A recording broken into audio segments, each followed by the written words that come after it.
요한이 요한계시록을 기록했을 때 그의 나이는 대략 90세로 학자들은 추정합니다. 그러니까 그와 어렸을 때 함께했던 이 남은 11 제자들은 이미 순교한 상황이었습니다. 그나마 주님과 함께 사역하고 또 거닐던 이 추억이 많이 깃든 예루살렘조차 수십 년 전에 로마로부터 파괴되어서 이 편지를 쓸 당시에는 더 이상 존재하지 않는 곳이 되어버렸습니다. 이 혼자 홀로 남은 요한은 이 고향을 떠나 바울도 사역했었던 소아시아 에베소에서 다음 세대의 목회자들과 이 제자들을 가르치고 있었고, 또한 스스로도 또 목사로서 섬기고 있었습니다. 그때 이제 도미티아누스 황제로 인해서 이 큰 박해가 또 일어나게 됩니다. 그 박해의 일환으로 요한은 반모섬이라는 곳에 유배를 보내지게 되었는데요.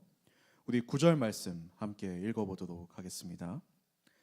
여러분의 형제이며 예수 안에서 환난과 나라와 인내를 함께 나누는 사람인 나 요한은 하나님의 말씀과 예수의 증언 때문에 반모섬에 있었습니다.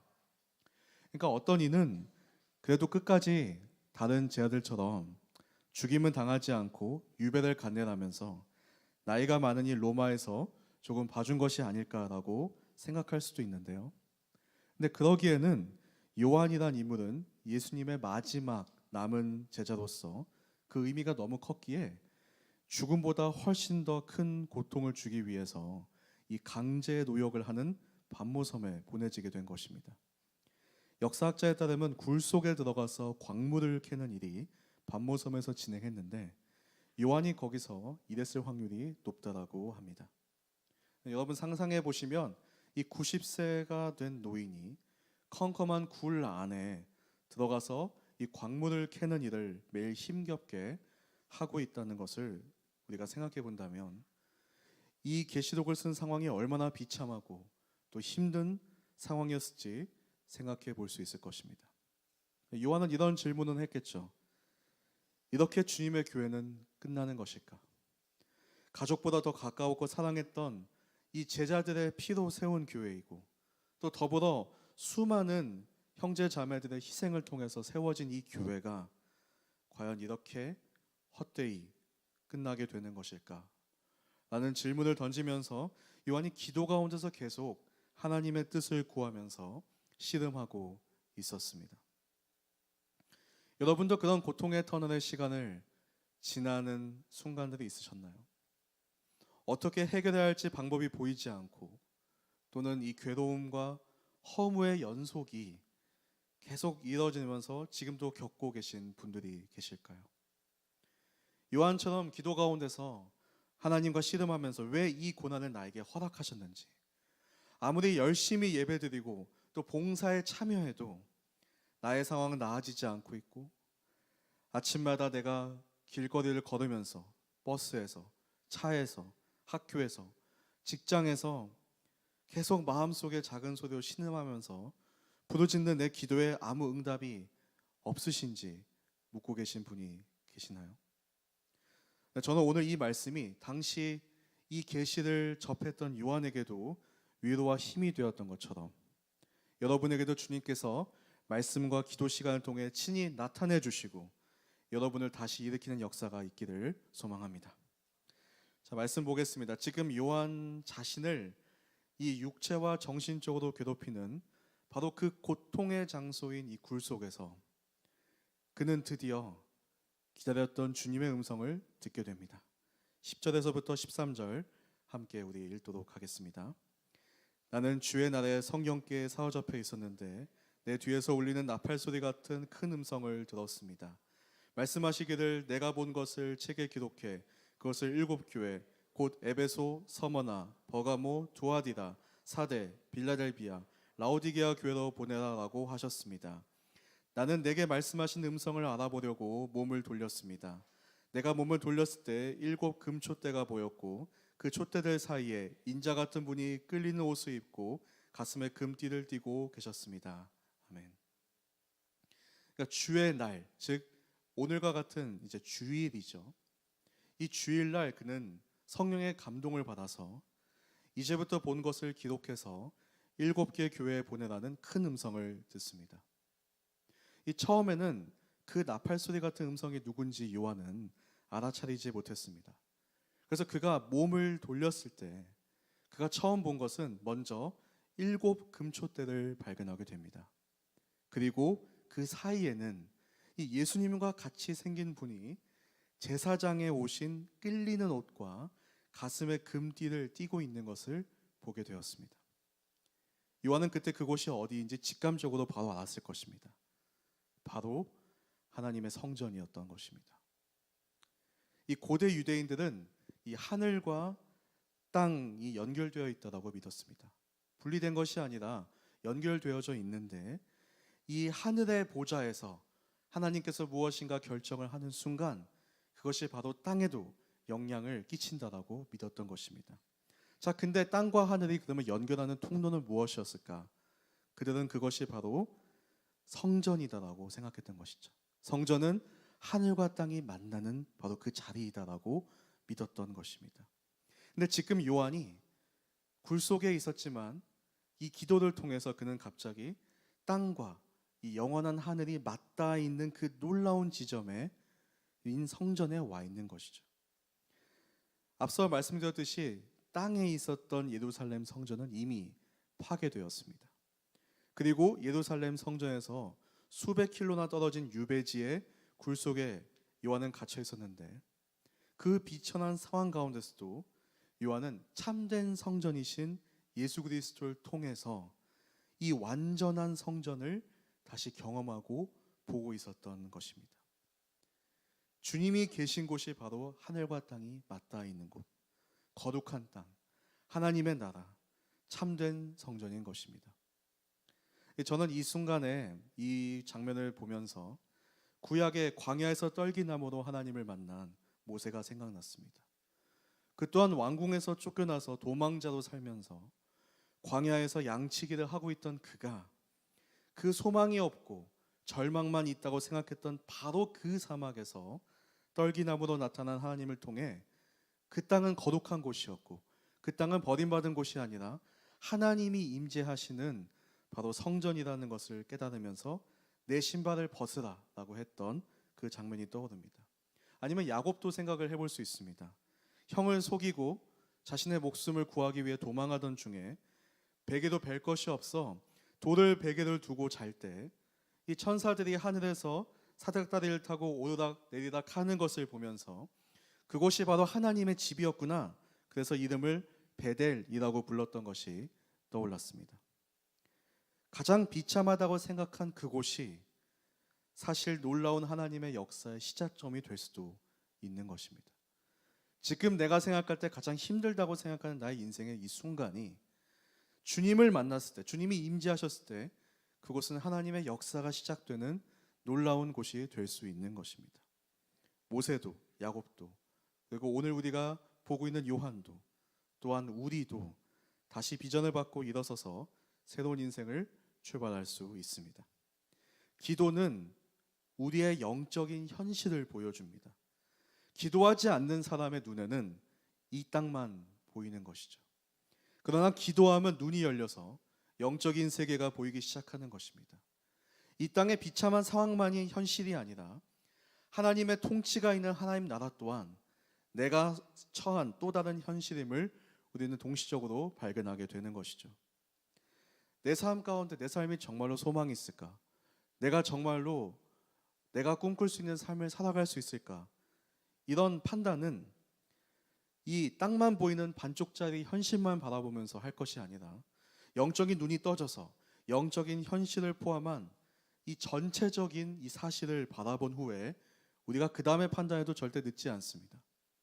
우선 우리가 해야 되는 것은 기도를 통해서 오늘 요한이 그랬던 것처럼 성령께 사로잡혀서 주님의 은혜의 보좌 앞으로 먼저 나아가야 하는 것입니다.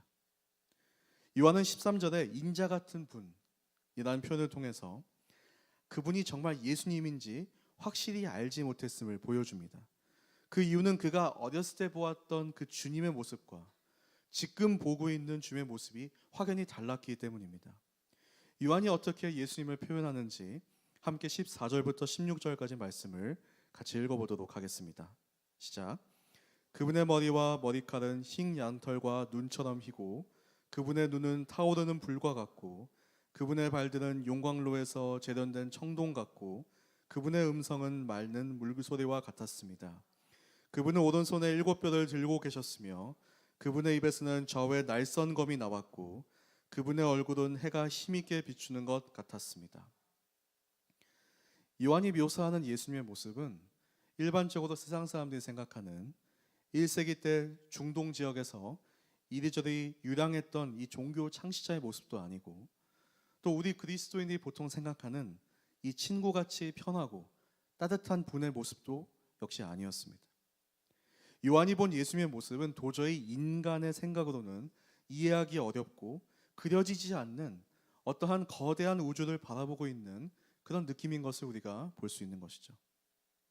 사실 여러분들께서 이 구글이나 또 이미지 검색을 하시면 이 모습을 이렇게 이미지로 재현한 것을 되게 쉽게 찾아볼 수가 있습니다. 그런데 제가 여러분에게 그 그림을 보여드리지 않는 가장 중요한 이유가 있는데요. 아무리 보아도 이 17절에 요한이 느꼈던 이 두려움과 경외감이 전혀 느껴지지 않고 오히려 우스꽝스럽기까지 한 이미지의 묘사들이 많이 있기 때문에 그래서 저는 그 이미지가 과연 맞을까라고 생각을 해보았습니다. 그러니까 이 말씀이 전달하고자 하는 가장 중요한 것이 그러니까 실질적으로 그 모습이 어땠는지를 나타내는 것에 초점이 있다고 생각되지는 않습니다. 그 초점은 메시아에 대한 구약의 말씀들이 실제 모습으로 나타났다는 것에 그 의의가 있다고 저는 보여집니다. 예를 들어서 다니엘서 7장 9절에 보면 그의 머리털은 깨끗한 양의 털 같고 라고 했는데 요한이 묘사한 예수님을 보면 그분의 머리와 머리칼은 흰 양털과 눈처럼 희고라고 하면서 서로의 말씀이 매칭되는 것을 우리가 볼 수 있습니다.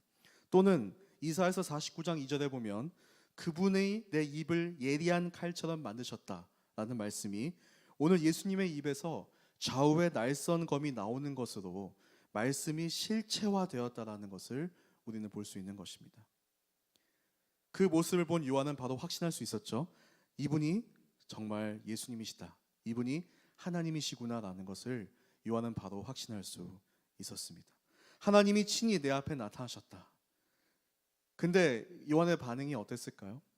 그렇게 기다리고 기다리던 다시 오실 거라 했던 그 예수님이 나타나서 그리워하면서 눈물로 주님을 맞이하는 모습이 아니었어요.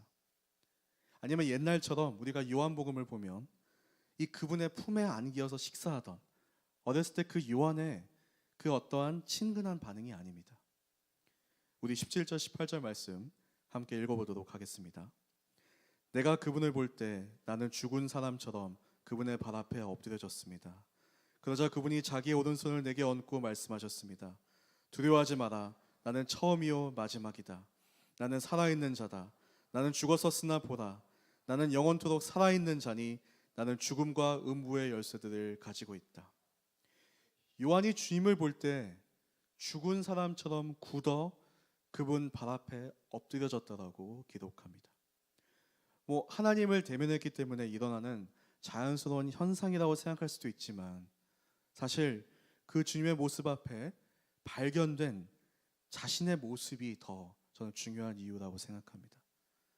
주님을 만났을 때 나타나는 현상은 자신이 그 흔들렸던 믿음들, 정말 주님이 정말 다시 오실까 했던 그 흔들렸던 나의 모습, 또 원망했던 순간들, 또 자신의 부족으로 인해서 이 주님의 피로 세워진 교회가 지금 위기를 맞은 것이 아닐까라며 수많은 생각들이 그의 머릿속을 스쳐 지나갔을 것입니다.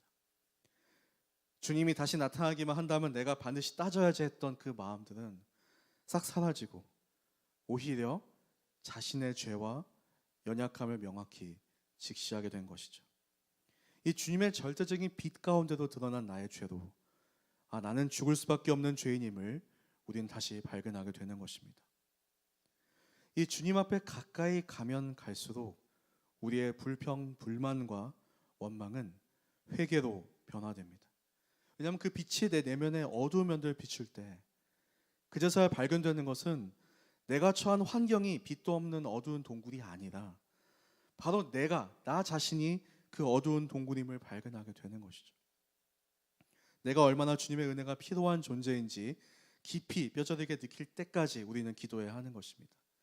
회개 기도가 터져 나올 때까지 우리는 기도하고, 그때가 가장 깊이 주님을 만나는 시간인 것입니다. 자, 그렇게 자신의 연약한 모습을 발견하고 두려워 떨고 있는 요한에게 주님은 어떻게 말씀하시나요? 그분은 자신의 오른손을 요한에게 얹으시면서 이렇게 말씀하시는데요. 저는 이렇게 우리도 함께 그 주님의 음성을 듣기를 원합니다. 두려워하지 마라. 나도 죽었었으나 이제 이렇게 영원히 살아있지 않느냐. 너의 고통을 나도 안다. 나도 죽임을 당했었다. 그러나 나를 끝까지 믿고 따르면 너 또한 나처럼 죽음을 이기고 영원토록 살아있는 자가 될 것이다. 죽음이 모든 것을 지배하는 것처럼 보이는 어두운 세상이지만 나에게 죽은 자들을 다스리고 살릴 수 있는 열쇠를 가지고 있다. 그러니 더 이상 걱정하지 말고 두려워하지 마라. 저는 이 주님의 음성이 여러분의 삶 가운데 매일 들려지기를 소망합니다. 여러분이 기도할 때 그 주님의 음성을 들으십시오. 다시 일으키시는 주님, 여러분에게 비전을 주시는 그 주님의 음성을 여러분은 마음판에 새기는 그런 기도의 시간이 되기를 원합니다. 자, 요한에게 그 말씀을 하시고 예수님은 요한뿐만이 아니라 모든 소아시아 교회들이 그 음성을 듣기를 원하셨습니다. 우리 19절 20절 말씀도 함께 읽어보도록 하겠습니다. 시작. 그러므로 너는 내가 본 것들과 지금 있는 일들과 일 후에 일어날 일들을 기록하여라. 내가 본 내 오른손의 7별과 7금촛대의 비밀은 이것이니 7별은 7교회의 사자들이요 7촛대는 7교회다. 요한이 이제 반모섬에 갇혀서 더 이상 도울 수도 없고 유일하게 할 수 있었던 것은 애타게 눈물로 이 세워진 교회들을 위해서 중보하는 것이었습니다. 근데 예수님을 만나면서 요한은 깨달았죠. 이 교회들이 그 어디에도 아닌 주님의 오른손 안에 있음을 요한은 발견하게 된 것입니다. 주님의 완전하신 보호 아래 있다라는 것을 보여주는 것이죠. 7개의 교회라는 것은 단순히 소아시아 7지역에 있는 교회뿐만이 아니라 완전한 숫자로서 모든 세상의 교회, 우리 교회도 주님의 오른손 안에 있는 것입니다. 우리가 어제 있었던 철야기도 때 함께 한국교회를 위해서 기도했습니다. 다들 한국교회가 위기에 있다고 말하고 있고, 또 우리가 7주 동안 요한계시록을 살펴보았을 때 소아시아의 교회 문제점이 실제 우리의 문제점이라는 것도 발견하는 시간이었습니다. 그러나 소아시아 교회가 그랬던 것처럼 그것만이 우리 한국교회 전체의 현실은 아닌 것입니다. 그래서 거듭 말씀드리지만 영적인 현실이 또 있는 것인데, 바로 불꽃 같은 눈동자로 교회를 지키시는 주님이, 그 주님의 오른손에 우리 한국교회가 있습니다. 우리 청년들이 그 손에 있는 것입니다. 세상의 공격이 아무리 거세다 할지라도, 지금의 상황이 아무리 힘들다 할지라도 주님의 교회는 반드시 승리할 것입니다. 주님이 다시 오실 때 교회는 주님과 함께 이 땅을 다스릴 것입니다. 결국 이 보이지 않는 영적인 현실을 보게 하는 것은 오직 믿음밖에 없습니다. 오로지 믿음으로만 우리가 다가온 미래를 볼 수 있는 것이고, 믿음으로만 우리가 이 보이지 않는 미래를 기대하며 살아갈 수 있는 것이죠. 오직 믿음으로 우리는 이 땅을 이겨내고 끝까지 인내할 수 있습니다. 그래서 하박국은 의인은 오직 믿음으로만 살 것이다라고 말씀하고 있는 것입니다. 끝까지 이긴다면 반드시 영광스러운 날을 우리는 볼 것입니다. 이렇게 반모섬에 갇혀 절망했던 요한이 영안이 열려서 이런 주님의 모습과, 그리고 지금도 행하시며 앞으로도 주님께서 행하실 일들을 본 후에 그는 기쁨의 확신에 차서 이렇게 고백하는데요. 저는 이 고백이 오늘 우리의 고백이 되었으면 좋겠습니다. 제가 마지막 7, 8절은 제가 읽어드리도록 하겠습니다. 보십시오. 그분이 구름을 타고 오십니다. 각 사람의 눈이 그분을 볼 것이며 그분을 찔렀던 사람들도 볼 것이며 땅의 모든 민족이 그분으로 인해 통곡할 것입니다. 반드시 그렇게 될 것입니다. 아멘. 주 하나님, 지금도 계시고 전에도 계셨고 앞으로 오실 분이신 전능자께서 말씀하십니다. 나는 알파요 오메가다. 지금 여러분 주변서 기독교는 비과학적이고 근거도 없는 거 믿는다면서 교회 다니는 것을 비웃고 있는 자들은 예수님이 구름 가운데 임하시면 통곡할 것입니다. 반드시 그렇게 될 것입니다. 그분을 찔렀던 로마가 그랬고 지금도 주님의 교회를 공격하는 자들도 주님이 오시는 그 모습을 반드시 보게 될 것입니다. 이단의 교주들이 자신이 다시 오신 주님이라고 계속 말하지만 그것은 사실이 아닙니다. 왜냐하면 주님이 다시 오신다면 반드시 믿던 안 믿던 모두가 하나님을 인정할 수밖에 없는 모습으로 온다고 성경은 분명히 가르치고 있습니다. 이 반모섬에서의 요한은 연약했습니다. 우리 자신을 보아도 세상의 문제에 얽매여서 살아가는 것으로 극복하게 살아가는 것으로 보일 수 있습니다. 그렇지만 우리가 믿는 주님, 우리가 끝까지 따르는 예수님은 지금도 살아계시고 태초부터 계셨으며 앞으로 반드시 다시 오실 것입니다. 모든 것을 하실 수 있는 전능자께서 이렇게 말씀하시는 거죠. 나는 시작이요 그리고 내가 끝이다. 당시 영원할 것 같은 로마 제국이 역사의 끝은 아니었습니다. 그리고 지금의 강대국이나 또는 우리가 생각하는 디스토피아적인 핵전쟁이나 자연재해가 인류의 끝이 아니라 주님이 다시 오실 날이 바로 모든 것의 완성이자 우리 역사의 끝이 될 것입니다. 사랑하는 여러분, 지금은 세상이 아무리 커 보여도 믿음의 눈이 열려 세상보다 더 크신 하나님을 발견하기를 원합니다. 주님이 모든 것의 시작이라는 의미는 내 존재가 누구인지를 설명하고 있는 것입니다. 나는 돈 벌기 위해서 태어난 자, 즉 단지 생존하기 위해 살아있는 자가 아니라는 뜻입니다. 주님이 시작이라는 것은 나는 하나님의 고유한 뜻을 이루기 위해 특별히 창조된 자라는 뜻을 가지고 있습니다. 그래서 오늘은 나는 세상에 살아남기 위해서가 아니라 세상을 이기고 이 땅에 하나님의 뜻을 이루기 위해서 살아가야 하는 것입니다.